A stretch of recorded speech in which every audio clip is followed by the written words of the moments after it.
Ito na nga ba ang pagbubunyag ngayon patungkol sa Katden or sa kanilang dalawa nga ni Catherine Bernardo at kapuso aktor na si Alden Richards. Narito nga ang buong detalye, alamin natin kung ano nga ba ito.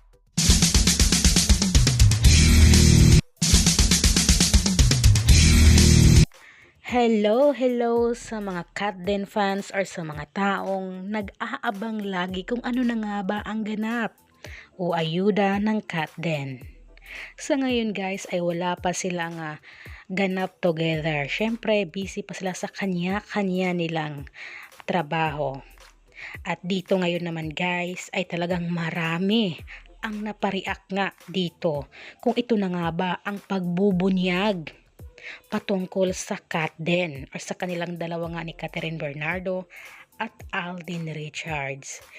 Ayon kasi sa naging post or sa pinakabagong post ngayon ni Joros Gamboa sa kanyang social media account sa IG kung saan ibinahagi nga niya ang ilan sa mga larawan noong kuha pa sa Canada, noong nandoon pa nga sila ni Catherine Bernardo at Alden Richards dahil nga sa shooting na Hello Love Again. Ayan, ang isa sa larawan na ibinahagi naman ni Joros Gamboa. Ayan, at mismong si Kat pa daw ang kumuha ng ilan sa larawan na post naman ni Joros Gamboa. At dahil nga dyan guys ay marami sa mga Katden fans ang nagpapasalamat, kinilig ng bonggang-bongga at natuwa dito sa pagbahagi na ito ni Joros Gamboa.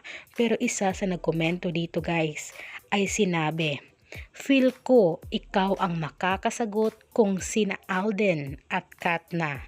Sila na nga ba?" Ito nga ang komento ng isang netizen guys na nagtatanong at nagsasabi kay Joros Gamboa na feel daw niya na si Joros Gamboa na ang makakasagot kung silang dalawa na ba ni Alden at ni Catherine. At dito guys magulat kayo, pinusuan nga ito ni Joros Gamboa. O diba, ito na ba ang pagbubunyag or pahint ni Joros Gamboa na silang dalawa na nga ni Catherine Bernardo at ni Alden Richards? Kasi guys, pinusuan, 'di ba? O ibig sabihin, may alam talaga si Joros Gamboa. Syempre, friends nila 'yan, close friend. O 'di ba? Kaya abang-abang talaga tayo, guys, sa mga susunod pa na kabanata or ganap nga ng Katden. For sure soon ay may amin na nang magaganap. Kaya talagang excited ang mga Katden fans. Kahit hindi naman aminin, o diba, alam naman natin ang sagot dyan.